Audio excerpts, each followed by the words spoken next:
যদি স্থিরতাই সাধনার মূল অর্থ হয়, তাহলে কেন আমি আমার মনে এত অস্থিরতা অনুভব করি? আমার মন পর্বতের মতো অটল নয় কেন? আমার হৃদয় ধরার মতো স্থির নয় কেন? অত্যন্ত সুন্দর প্রশ্ন তোমার। যদি তোমার মন স্থির থাকত, তাহলে কি তোমার মন একটি নতুন স্থান, একটি নতুন চিন্তা আর একটি নতুন যাত্রাপথে বেরোতো? বেরোতো না। তোমার মনে কি কোনো নতুন বিচার উৎপন্ন হতো? হতো না। আর যদি তুমি একটি পর্বতের মতন স্থির থাকতে, তাহলে কি এই পর্বতে পৌঁছতে পারতে? কখনোই না।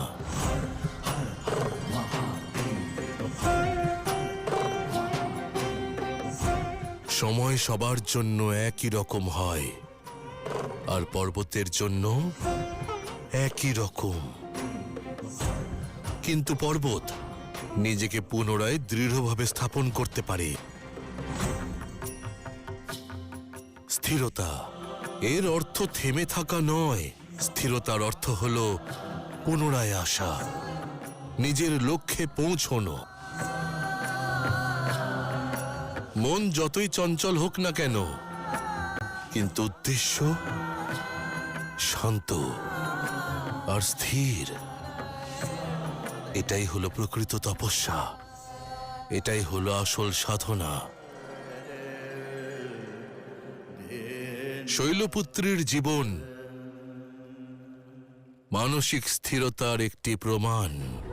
দেবী শৈলপুত্রীও ঠিক তোমার মতোই ছিলেন। কারোর সন্তান ছিলেন, আবার কারোর পুত্রী। উনি নিজেই নিজের পথ নির্ধারণ করেছেন, যেভাবে তুমি করেছ। নিজের জীবনযাত্রার শঙ্খনাদ নিজেই করেছেন, যেভাবে তুমি করেছ। আইয়াপ্পা, যাত্রাপথে যে ধুলো সঞ্চয় করেছ, তা তোমার সর্বোত্তম সিদ্ধান্ত। আর আমার কি আছে? আমি হলাম ভোলানাথ। আমার কাছে ধুলো হলো স্বর্ণ, আর স্বর্ণ হলো ধুলো।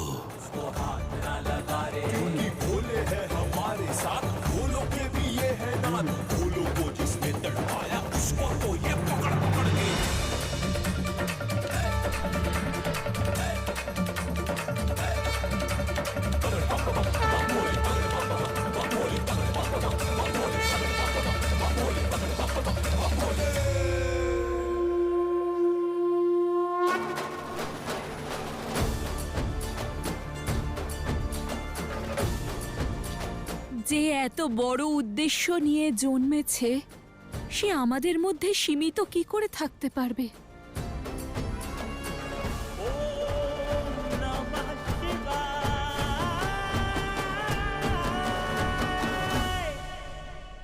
वंदे वाचित लाभाय चंद्रार्थकृत शेखरम वृषारूढ़म शूलधरम शैलपुत्री यशस्विनीम।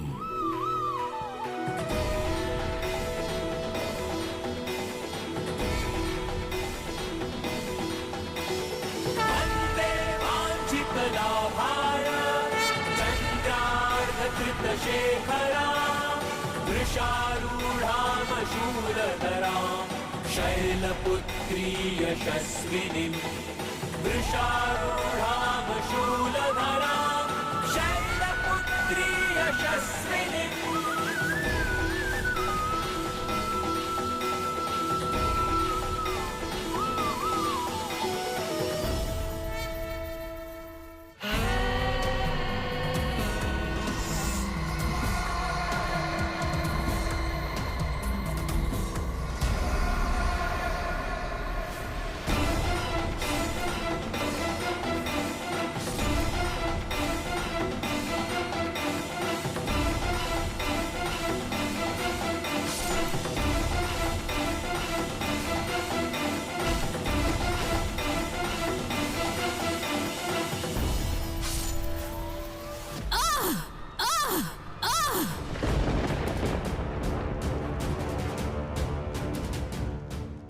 হয়েছে।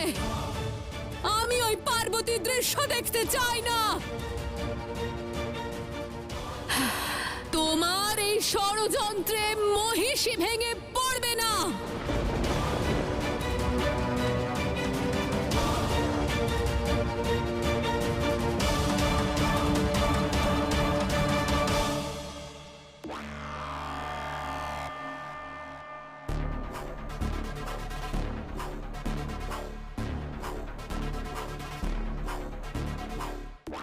কেন ওকে বারবার ওই দৃশ্য দেখিয়ে প্রতারিত করছেন?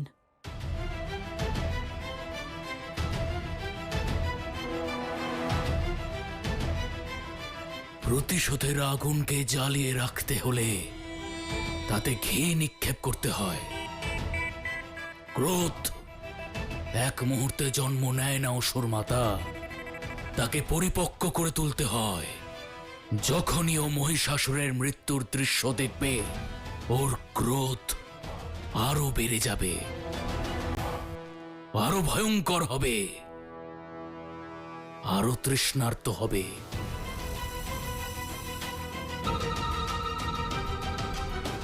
তৃষ্ণার্ত? ওর রক্তের, প্রতিটি রক্তের বিন্দুতে আমার রিপু আছে। সময় হলে রক্তবিন্দু থেকে এক একটি অসুর বেরোবে। মহিষাসুরের শক্তির পুনরুত্থান ঘটবে। মহিষের একটি ডাকেই তারা সবাই যুদ্ধভূমিতে হাহাকার সৃষ্টি করবে। আর ওই দেবতারা আমার রিপুর বিনাশ করতে পারবে না।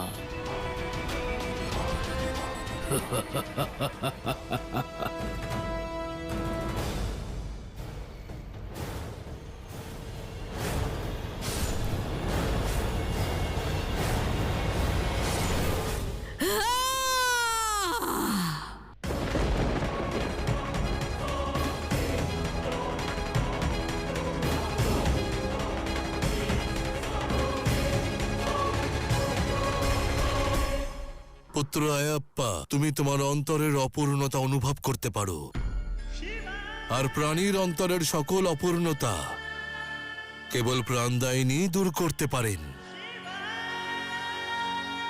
শক্তির নবদুর্গার উপস্থিতির মাধ্যমেই তুমি সম্পূর্ণতা লাভ করতে পারো, সম্পূর্ণতা লাভ করতে পারো, সম্পূর্ণতা লাভ করতে পারো।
শক্তির সকল রূপ সক্ষম, সকল স্বরূপ সম্পূর্ণ। এবার এই সকল রূপ তোমাকে বুঝতে হবে আইয়াপ্পা, আর তাদের আত্মস্থও করতে হবে।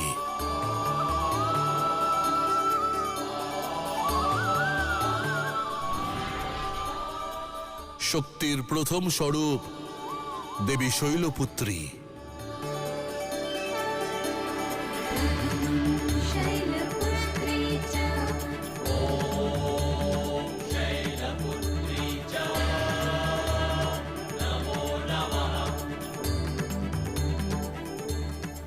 এমন স্থিরতা দাত্রী যা তোমাকে প্রলয়কারী ঝড়ের মধ্যেও কখনো কম্পিত হতে দেবে না।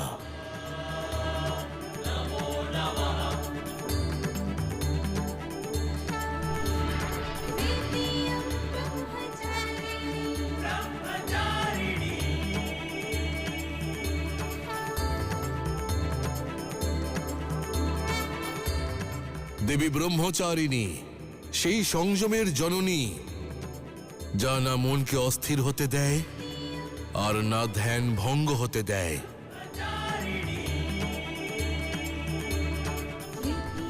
দেবী চন্দ্রঘণ্টা,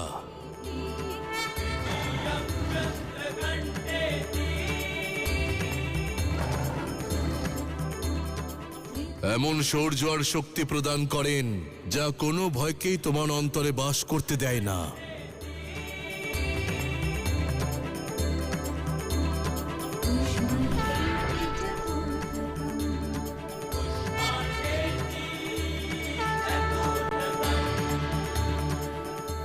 দেবী কুশমান্ডা, সৃজনকারিণী, অন্ধকারের মধ্যেও প্রকাশ নিয়ে আসতে পারেন।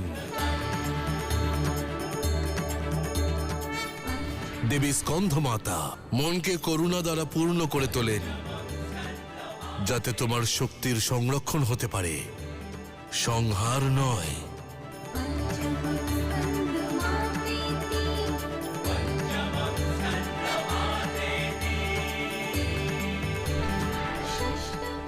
দেবী কাত্যায়নী, ন্যায় শক্তির জননী, সত্যের পথ প্রশস্তকারিণী শিখা হলেন দেবী।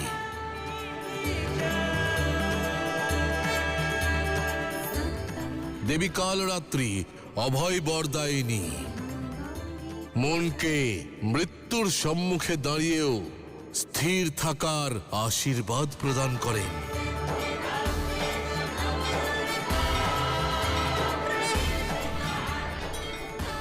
দেবী মহাগৌরী, সেই পবিত্রতা প্রদান করেন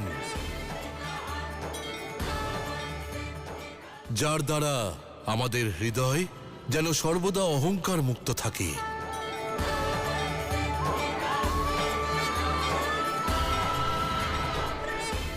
আর দেবী সিদ্ধিদাত্রী, সম্পূর্ণতা প্রদান করেন, শারীরিক মানসিক সকল সন্দেহের নিবারণ করেন, পূর্ণতার অনুভব করান।